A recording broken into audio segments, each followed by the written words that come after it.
Okay, you ready? Yep. Okay, we're going. It's episode 8. Wow. Is that what it is? I think I so. think so. So here's a question. Okay, so this is one we've been thinking about for a while. Question is let's say you're blessed with financial stability, and you're blessed with ability to have not a lot more than you would just need to survive. At what point do we want to always give to those who are not as fortunate. At what point do you feel guilt or not feel guilty about getting something nice for yourself? So, and this just to kind of give we've been pretty blessed. I don't think like overly blessed, but we're pretty blessed. I just got a newish car, and so we both have a nice car, 2022 or newer, and so we kind of were talking about that, right? Yeah.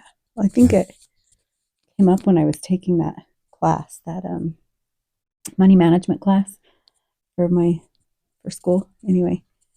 And they just placed a lot of heavy, and I'm trying to say this in a way that won't, a lot of heavy guilt on buying things like a nice new car or having a limit. It said to only buy a house that's just right for your family and to not buy new cars and all. It was pretty heavy on the guilt. I felt a lot of guilt because we had just not just bought, but anyway, my car. There was a lot of guilt. Our home is beautiful, and we were able to buy it really, really inexpensively, but still, there was still just a lot of guilt. So that question came up because we also, I feel like we give a lot, not and beyond just our like normal tithing and things like that. I feel like we try to be charitable to others. So yeah, how do you? I don't know where that point is. We also have worked really hard on putting savings together, and we've got, I don't know. So yeah, I don't know what the answer to that is. I don't know where the line of like it's okay that we bought ourselves a new car. I mean, maybe we could have taken that money and Right. yeah. I can share my thought on it. This is Mm-hmm. my thought. So I was thinking about this the other day I had the because I knew I was going to ask this question, but we both been kind of thinking about it, right? Right. Um, that now I'm not an economist. I'm not professing to be. I don't understand everything, and it's a wonderful thing to give to those who are in need. But at the same time, it's not always bad to purchase things too. Now, if we accumulated a whole bunch of wealth and just sat on it, then it's not doing anybody any good, right? Not to say that you shouldn't save, you should save. But in a lot of ways, you got to be careful because if you just accumulate that wealth and you're not giving it to someone else, helping someone else, you're not helping them. You're not help. You're not. But when you buy something like a car or something like that, you're giving that money to somebody, but the person you're giving it to has added value. So if I just give it to someone and they just go and buy food for themselves, it's great. But the transaction of giving them doesn't add any value. But if I go and buy a car, then the person who built the car had to add value to society in general. And so I think it's a matter of both, but right? But to go and do my job, I feel that I add value to society based on what I do. When we go and we have a building we own, and we try to you do that as an additional occupation. But as we work on that and put effort into it, we add value to society. And I think that's a wonderful thing is you're buying things that you give everybody opportunities to add to society.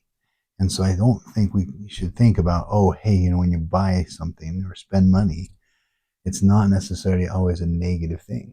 Now, when you get to the luxury items, you're probably spending more than is needed. But then again, it's transferring those funds to somebody else, and then they can purchase things and thereby add value too. So I think it's a balance. And I would say, ironically, about 10 to 15% of your wealth, if you give to someone, think about that. If everybody gave 10 to 15% of their wealth, what's poverty?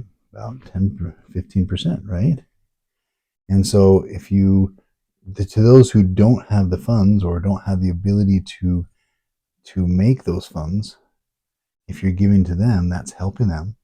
But then the majority of your money is still going to buy things and let other people make an earning.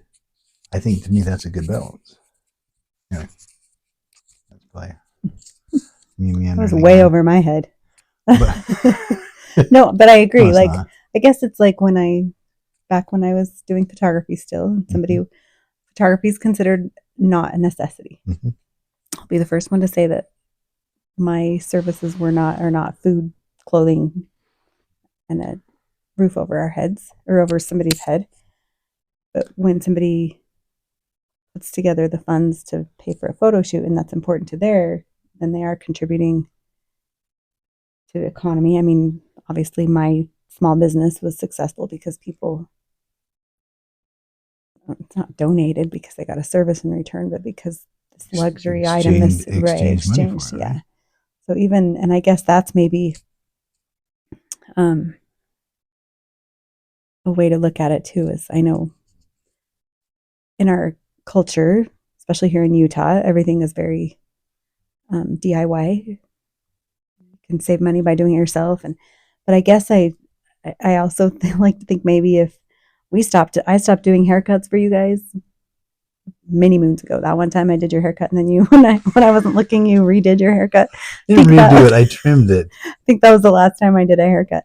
But I also think there's something to be said in our culture because because of that DIY culture, there's a lot of small businesses, and I think it's absolutely fantastic to book a haircut from a small business owner, somebody trying to get their business up and going, knowing that exchange of goods is going to go help support their family. Like, my hairstylist does a wonderful job, and when the boys go down and get their hair done, like we're contributing to somebody else's ability to pay for their family. Yeah.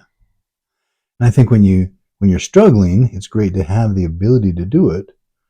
But when you have the ability to let someone else do it, then one, you get a better product, you get specialized things. Right. And sorry. The people doing your hair at the salon did better than me?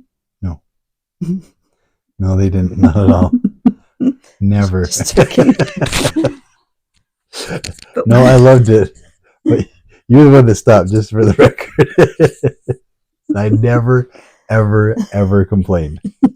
No, you did not. You did not. I just trimmed some things a little differently. Yeah, okay. We won't go into that one. Yeah, that's a good question. When can you buy a luxury item?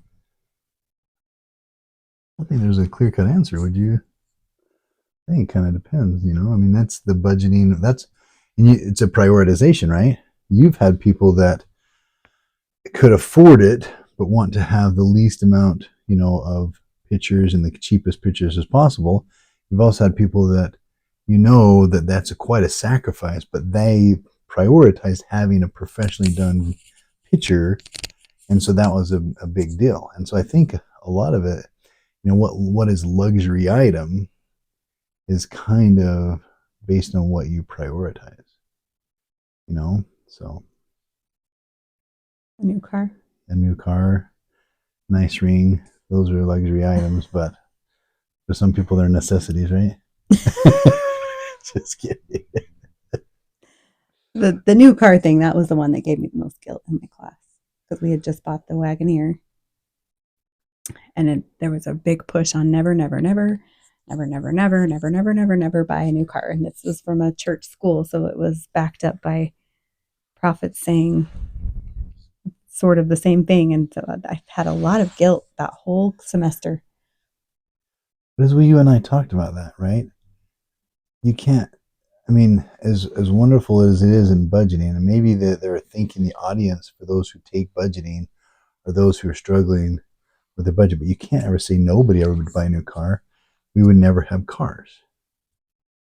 And so, somebody has to buy a new car I'm glad a lot of people buy new cars because my job and my livelihood is to sell parts to car manufacturers. And if nobody buys new cars, I'm out of a job.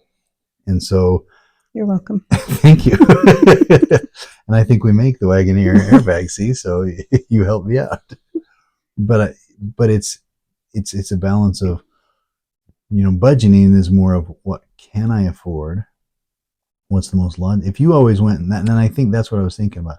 You always went and said, okay, I'm going to buy the cheapest, simplest, most minimal things to survive and make it all the time, even though I have enough money to do others. And then I just go and take the rest of that money and give it away to somebody. That's a wonderful thing. And if you want to do that, wonderful, and Heavenly Father has asked people to do that periodically, right? He's asked the rich man, the young rich man in the Bible. He's asked pioneers had to give up everything, right? There's been times where he's asked that, but I look at it and I think most of the time he hasn't. And I think most of the time to go and take that again, still give to the poor a certain amount, but going and taking a lot of that and buying things gives and helps the economy and builds it up. Now, the difference is, I think we have to be willing to give up everything. And that's a challenge. So asking ourselves, if Heavenly Father came and asked us to leave Jerusalem and leave all our money behind and, go out in the middle of the wilderness and barely survive, would we be willing to do that? That's a hard soul-searching question. That doesn't mean he's asking all of us to do it all the time. And I think that's the difference. Good. Okay. Any last comments? I'd leave Jerusalem if I could go with you. There we go. All right. Thank you. So would you leave Brigham City if you could go with me? Nope. No. Just kidding. I came to Brigham City because of you. That's true. So you'd probably, okay. All right. We never did figure out a good sign off. So signing off. There you go. We'll think of something. Maybe by the 12th. Probably not. Okay.